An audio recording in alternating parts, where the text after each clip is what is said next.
Hello there, Dallas County Medical Society. This is Mark Casanova, your 2020 DCMS President.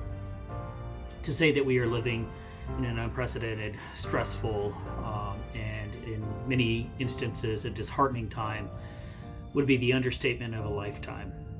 If COVID and the challenges that we have been facing as a healthcare community and as society as a whole weren't enough, we have once again borne witness to the loss of life,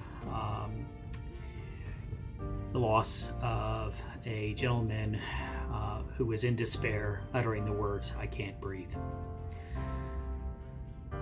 There are social injustices that are rampant in our community. They are not all racially based, but many, if not all, impact the health and welfare of our patients, of our communities, and of our society.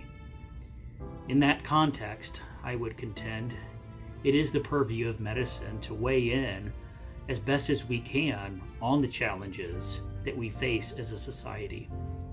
Whether it be racism, whether it be socioeconomic inequality that affects health and social determinants of health, whether it be sexism, whether it be acts of violence against our patients by their spouses or others.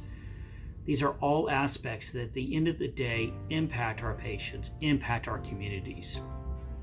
In medicine, we have the privilege of not treating just a part of an individual or a part of a family unit or a part of a county. We treat the whole individual, their mind, body, and soul. In that vein, it's also incumbent upon us to look at treating the mind, body, and soul of the community. And when I say treatment, I don't proclaim that we have a fix. I don't proclaim that we have a solution to all the injustices that exist.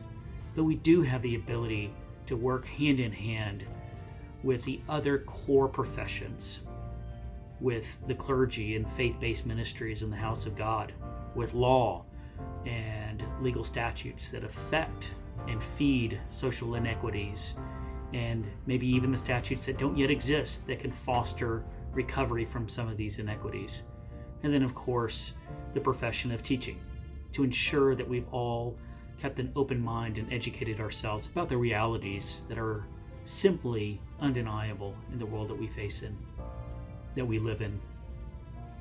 If any one of us were in our place of work, in our hospital, in our office, and heard a patient utter the words, "I can't breathe," I contend that we would race to their side with all due haste. It is time for us to race to the side of right.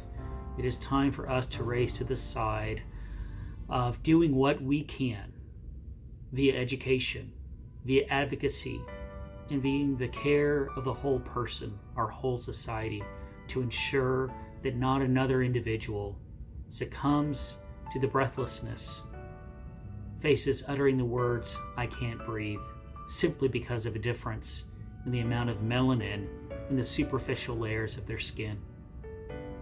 After all, if it were not for melanin, we would all be equal.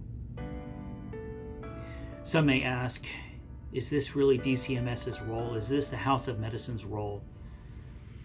And I would remind us that do we not at DCMS lead in times of crisis? Do we not shelter individuals in need who have lost their homes during hurricanes, during storms, during times of strife? Have we not stood by public officials and advocated strongly for the protection of our community from West Nile virus? And have we not, on multiple occasions, including here over the last 2 months, stood strong in our effort to fight an infectious disease that causes our patients to utter the words, "I can't breathe"? I would contend that this is absolutely our place for advocacy, our place to push forward, and our opportunity to treat, mitigate, and with the help of others, eradicate racism. At the end of the day, all but for melanin, we are equal.